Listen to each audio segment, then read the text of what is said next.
Olá, muito bom dia, muito obrigado mais uma vez pela sua companhia. Está começando mais um programa Agronegócio e eu desejo a você paz e saúde. E no programa de hoje nós vamos comentar da soja no mercado brasileiro, vou falar do meio ambiente, um tema interessante e relevante para a produção sustentável agropecuária.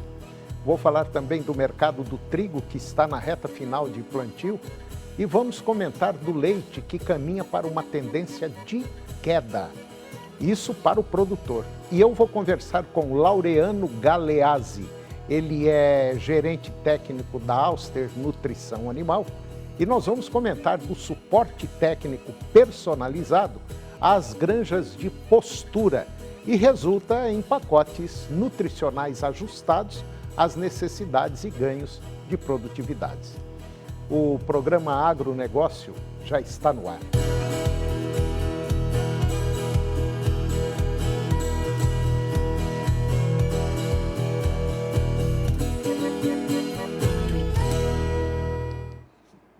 Eu começo o programa de hoje falando do mercado da soja aqui dentro do Brasil, no mercado brasileiro.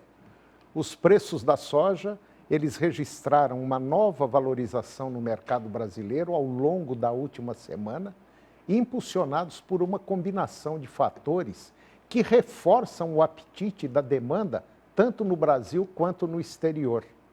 A procura da China, que é o principal comprador do grão brasileiro, segue intensa e elevou os prêmios de exportação nos portos nacionais, favorecendo a sustentação das cotações. De acordo com informações que foram divulgadas agora pelo CEPEA, que é o Centro de Estudos Avançados em Economia Aplicada, o movimento de alta ele foi limitado pelas recentes quedas no dólar e também nos preços internacionais da oleaginosa. Além disso, o aumento nos custos de frete rodoviário intensificado nas últimas semanas tem reduzido a rentabilidade dos sojicultores brasileiros. O encarecimento logístico ele é apontado como um dos principais obstáculos no curto prazo. O levantamento do CEPEA também destaca que, diante desse cenário, muitos produtores têm optado por negociar contratos com entrega futura, deixando o mercado spot de entrega imediata em segundo plano. A expectativa é de que o avanço da colheita do milho safrinha, maior disponibilidade de caminhões, os preços do transporte rodoviário tendam a recuar agora nos próximos meses. Mas essa estratégia de comercialização, ela demonstra, vamos dizer assim, muita cautela por parte dos agricultores que estão buscando maximizar a margem de lucro em um ambiente de incertezas cambiais e logísticas. Apesar do bom momento das exportações, o custo elevado com transporte pode comprometer a competitividade do grão brasileiro no mercado mundial. E esse cenário atual agora, ele reforça a importância da eficiência logística e também da gestão estratégica de contratos por parte dos produtores. Com o mercado externo atento ao fornecimento sul-americano, principalmente após as perdas registradas lá nos Estados Unidos, o Brasil segue como protagonista nas negociações da soja em 2024. E agora vamos comentar do mercado do leite, que infelizmente caminha para uma tendência de queda. O mercado do leite aqui no Brasil caminha para um terceiro trimestre de 2025 com tendência de queda nos preços ao produtor. A avaliação é do Rabobank, que aponta para um cenário de oferta crescente e consumo interno, infelizmente, abaixo do ideal para sustentar essas cotações. A captação industrial aumentou 4,5% no primeiro trimestre, que foi impulsionada por boas margens na atividade. No mês de maio, o indicador de receita menos custo de alimentação por vaca atingiu R$ 37,00, valor superior aos R$ 34,00 observados no mesmo mês, só que do ano passado. E esse desempenho, ele é resultado da combinação de preços ainda elevados, pagos aos produtores, e custos de alimentação mais baixos, favorecidos pela ampla disponibilidade de grãos. No entanto, a demanda interna avança lentamente. Mesmo com taxa de desemprego baixa, o crescimento da renda real desacelerou em 2025, limitando a capacidade de consumo de produtos lácteos no mercado varejista e, como consequência disso, espera-se uma leve retração nos preços pagos aos produtores, agora no terceiro trimestre. No cenário internacional, a produção de leite está em expansão nos principais polos exportadores, que são Europa, Estados Unidos, a América do Sul, com previsão de crescimento de 1,4% no volume no trimestre, o maior avanço desde 2021. Ao mesmo tempo, o consumo mundial segue contido por conta da alta dos juros e também das incertezas econômicas e geopolíticas, o que pressiona as cotações das commodities lácteas. A valorização do real também tem favorecido as importações de lácteos e nos primeiros 5 meses do ano, as compras externas cresceram 1% em volume e 9% em valor. Com os preços internacionais em queda, esse movimento deve continuar dificultando a competitividade das exportações brasileiras e ampliando a pressão sobre os preços domésticos. O produtor, portanto, deve se preparar para um período de margens mais apertadas, exigindo atenção redobrada na gestão de custos e maior eficiência no uso de insumos e na produtividade do rebanho. E agora vamos falar um pouco do mercado do trigo, que está na reta final de plantio. A semeadura do trigo, ela caminha para a reta final aqui no Brasil e os produtores seguem, vamos dizer assim, com foco nas atividades de campo. E essa movimentação, ela tem reduzido a oferta do cereal no mercado interno, enquanto compradores priorizam negociações com o mercado externo, o que mantém o ritmo lento nas vendas à vista no país. E de acordo com as informações que foram divulgadas agora pelo CPEA, esse cenário ele contribui para uma liquidez reduzida no mercado spot nacional. E além disso, a queda do dólar frente ao real na última semana pressionou ainda mais os preços do cereal no mercado disponível. Segundo dados da Companhia Nacional de Abastecimento, que é a CONAB, até o último dia 19 de julho, aproximadamente 97% da área estimada para o plantio do trigo já havia sido semeada no país e o ritmo está em linha com o mesmo período do ano passado e também com a média dos últimos 5 anos. Apenas os estados do Rio Grande do Sul e Santa Catarina ainda não concluíram completamente o plantio. Enquanto isso, a colheita já avança em Goiás e já teve início também em Minas Gerais, sinalizando que a safra começa a ganhar ritmo em algumas regiões. E com a colheita se aproximando nas demais áreas, produtores e também câmbio menos favoráveis às exportações, o mercado interno ele pode seguir pressionado nas próximas semanas. A expectativa é de que, com o término da semeadura e o avanço da colheita, o cenário de comercialização possa mudar, especialmente se houver variações significativas nos preços internacionais e também na taxa de câmbio. E agora vamos falar um pouquinho de meio ambiente, um tema muito interessante, um tema relevante para a produção sustentável agropecuária aqui no nosso país. A recente aprovação da Lei Geral do Licenciamento Ambiental, a PL 2159/2021, pelo Senado, flexibilizou as regras para setores estratégicos como agropecuária, mineração, infraestrutura, marcando a maior mudança nas normas ambientais desde 1988. E a nova lei, ela dispensa o licenciamento para atividades agropecuárias, amplia o uso do regime de autodeclaração e desvincula o licenciamento do uso de recursos hídricos, além de reduzir a proteção de terras indígenas e quilombolas não homologadas. Apesar da redução da burocracia e mudança, ou melhor, a mudança, ela aumentou o alerta sobre riscos para empresas que operam no Brasil. Mesmo com regras mais brandas, a responsabilização civil, administrativa e penal por danos ambientais permanece ativa. A nova legislação, ao facilitar procedimentos, pode aumentar a exposição a erros, autodeclarações imprecisas, sanções severas e perda de competitividade internacional. A nova legislação cria uma ilusão de segurança jurídica. A ausência de exigência formal de licenciamento não elimina a responsabilidade das empresas.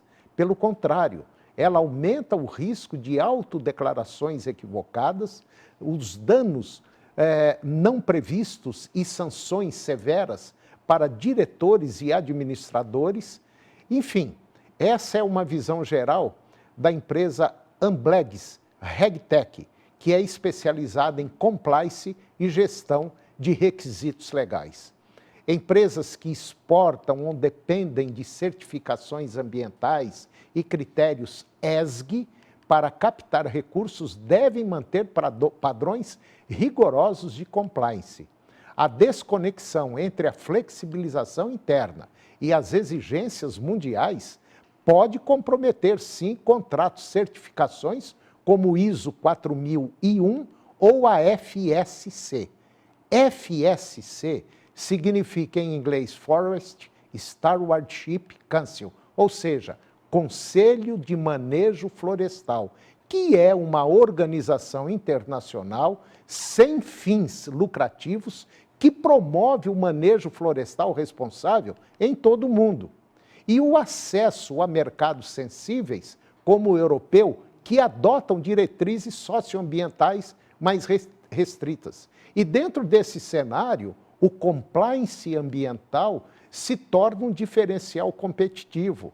A adoção de tecnologias para gestão de requisitos legais, monitoramento contínuo de impactos, documentação adequada e auditorias periódicas ajuda a proteger empresas contra sanções, garantir regularidade e preservar a sua reputação no mercado nacional e internacional. A empresa, ela que não documenta suas práticas sobre o risco de ser responsabilizada, mesmo que tenha boas intenções, em um ambiente mais permissivo, a autorregulação será a principal linha de defesa.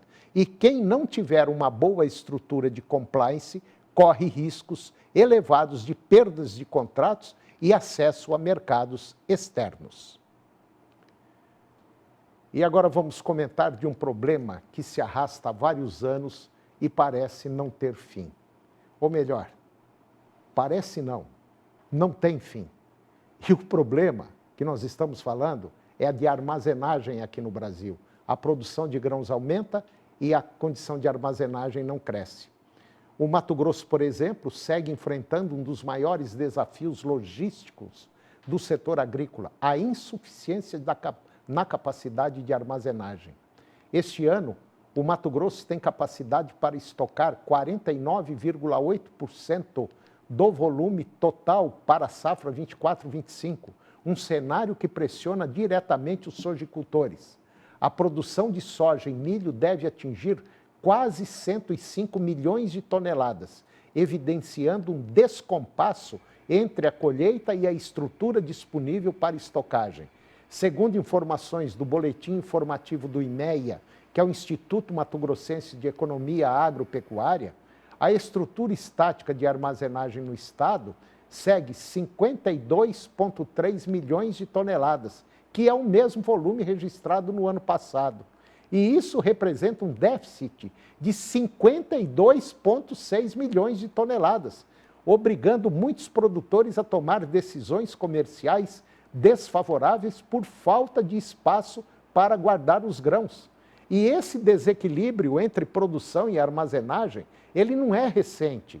Desde a safra 2010-2011, enquanto a produção de grãos cresceu em média 9,9% ao ano, a capacidade de estocagem aumentou apenas 4% ao ano. E essa diferença se deve à ausência de investimentos robustos e à escassez de políticas públicas que incentivem a construção de novos armazéns, especialmente por parte de pequenos e médios produtores. Sem estrutura adequada, muitos agricultores têm sido forçados a vender parte da safra de forma antecipada para liberar espaço. E essa prática reduz o poder de negociação do produtor rural, que se vê impedido de comercializar os seus produtos nos momentos de preços mais vantajosos, o que compromete a rentabilidade da lavoura. E depois do intervalo eu vou conversar com o Laureano Galeazzi, ele é gerente técnico da Auster Nutrição Animal, e nós vamos comentar de suporte técnico personalizado às granjas de postura e resulta em pacotes nutricionais ajustados a necessidades e ganhos de produtividade.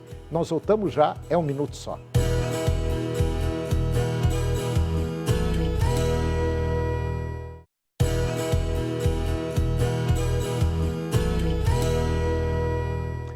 Nós estamos de volta e agora eu vou conversar com Laureano Galeazzi. O Laureano ele é gerente técnico da Auster Nutrição Animal, uma importante empresa aqui do Brasil, do nosso país, que presta serviço na área de nutrição animal a galinhas poedeiras, ou seja, na produção de ovos. E a Auster, ela presta um suporte técnico, vamos dizer assim, personalizado às granjas de postura e que resulta em pacotes nutricionais ajustados às necessidades e ganhos de produtividade. Ou seja, é uma coisa direta, para cada granja é um planejamento, é um negócio diferenciado. Laureano Galeazzi, muito bom dia, muito obrigado pela sua presença, é um prazer tê-lo aqui, tudo bem? Olá, bom dia a todos. O prazer é meu estar por aqui. Tudo bem. Espero que esteja bem com todos vocês também. Não, aqui está tudo ótimo. Está faltando dinheiro, mas tá bom. Estamos tocando. Estamos felizes. Laureano, me fala um pouquinho assim, rapidinho da Auster, aonde ela fica, aonde ela atende. Enfim, dá uma geral. Bom, a Auster é uma empresa nacional. É uma empresa nacional formada em 2008. Ela hoje fica com a sede, a fábrica dela fica em Hortolândia, na região próxima a Campinas, em São Paulo, e nós atendemos todas as regiões do país. Ela é uma empresa que produz premix, núcleos e dá um suporte técnico a todas as espécies animais. Com cada espécie tem uma equipe diferente, uma equipe especializada naquela área. No meu caso, poedeiras, aves de postura comercial, e assim como tem de suínos, bovinos, frangos de corte, então todas essas espécies, inclusive hoje, aqua e pet. Bom, e vocês estão numa região, vamos dizer assim, Hortolândia, aí no estado de São Paulo, é uma região onde o número de granjas de galinhas poedeiras é muito grande, né? O estado de São Paulo hoje, e há muito tempo, né, ele já vem sendo o estado maior produtor de ovos do país. Então ele está em primeiro lugar e uma região mais próxima a Bastos, né? Tem a região também, toda a região de São Paulo, na próxima região metropolitana de São Paulo, Campinas, enfim, todo o interior é bastante produtivo, né? Agora, o Laureano, como é que vocês prestam esse serviço a esses produtores, a essas granjas? Como é que vocês trabalham? Porque a gente sabe que, dependendo do tamanho é de um jeito, dependendo de um certo requisito é outro, enfim. Existe uma variedade, a coisa não é bem uniforme, né? Perfeito, é isso mesmo. O fato de nós termos diversos tipos de produtores ou de sistemas de produção nos força a entender de forma sistêmica os sistemas de cada produtor, vamos dizer assim. Por quê? Nós temos sistemas convencionais de aves livres, temos sistemas de gaiolas, com vários tipos de gaiolas, onde o sistema mecânico de coleta de ovos, ou mesmo de alimentação dos animais, são diferenciados, e isso interfere diretamente naquela proposta que nós temos de melhorar a qualidade do ovo. E quando a gente fala em qualidade do ovo, não é só a qualidade interna ou sanitária, mas sim a melhor resistência de casca, um ovo com melhor coloração, mesmo a gente chama de unidades Hogg, que é uma relação de albúmen e gema perfeita, mas para isso nós temos que entender de forma sistêmica, então, todo o sistema do produtor, que vai desde sanidade, ambiência, genética, as matérias-primas e até o recebimento, qualidade de matéria-prima, né? E para isso nós temos que ter contato direto com o produtor. Dessa forma, nós temos vários colegas, né, equipe técnica, todos são técnicos veterinários ou zootecnistas, agrônomos, focados com expertise em postura comercial. Existe, assim, um manejo nutricional para aquele ovo que é branco e para aquele ovo que é vermelho? Porque eu, por exemplo, eu conheço pessoas, por exemplo, rapaz, não compro ovo branco não, só como ovo vermelho. Ovo vermelho é melhor, é mais gostoso. Eu falo, caramba, mas isso aí, eu acho que quem trabalha numa empresa de nutrição animal, tem um sujeito que cria galinha solta, que colhe os ovos com a mão, tem aquele que tem 3.000 galinhas, tem aquele outro que tem 50.000 galinhas, que está na gaiola, enfim, é o ovo vermelho, é o ovo branco. Eu acho que não é muito simples trabalhar nesse setor, não. Um setor meio maluco, viu? Não, ele não é simples, não. Não é simples. E assim, ó, entre ovo branco e vermelho, eu não tenho a discriminação nenhuma. Os dois ovos, eles têm as mesmas características nutricionais, tá? É muito mais uma escolha pessoal. Entendi. Agora, a alimentação das aves, se ela é uma galinha branca ou uma galinha marrom, que a gente chama também de galinha vermelha, elas são distintas, porque a galinha vermelha tem uma genética que consome mais. Ela tem uma característica de ter um ovo de um tamanho um pouco menor do que a branca. Então, a branca, nós temos que fazer uma dieta diferente, porque ela come um pouco menos. Então, essas diferenças de nutrição é muito mais para atender a produtividade da ave, a saúde da ave, do que fazer uma diferença na qualidade interna do ovo. Agora, para complicar um pouco mais, nós temos ovos enriquecidos, que nada mais são do que eu fornecer para a ave vitaminas, minerais ou nutrientes diferentes que a gente sabe que ele tem uma transferência para o ovo e ele acaba tornando esse ovo enriquecido. E isso pode ser feito tanto na galinha branca quanto na galinha vermelha, só que daí sim eu vou ter uma diferença de um ovo convencional, que é uma dieta convencional, para um ovo enriquecido com algumas especiarias que a gente vai fazer com que esse ovo tenha uma diferença até econômica, vamos dizer assim, né? Bom, Laureano, já deram o sinal aqui para mim que o tempo está acabando, porque quando a conversa é boa, o negócio rende demais. Ô, Laureano, eu vou querer trazer você o mais rápido possível para a gente dar continuidade a essa conversa, porque ela interessa a muita gente. E eu gostaria até de combinar agora, já com você aqui no ar, de trazê-lo mais vezes aqui, o mais rapidinho, para a gente continuar essa conversa. Pode ser? Sem dúvida, estou à disposição, quando for necessário. Tá certo. E, inclusive, nós vamos dar mais tempo também, pode ficar tranquilo. Laureano, muito obrigado, meu irmão. Um grande abraço e até a próxima. Grande abraço, até a próxima, pessoal. Obrigado. Tenha um bom dia. E o programa de hoje chegou ao fim. E eu termino o nosso programa com a seguinte frase: o homem superior, ele atribui a culpa a si próprio. O homem comum atribui a culpa aos outros. Muito obrigado pela sua companhia, que Deus nos abençoe e até o próximo programa.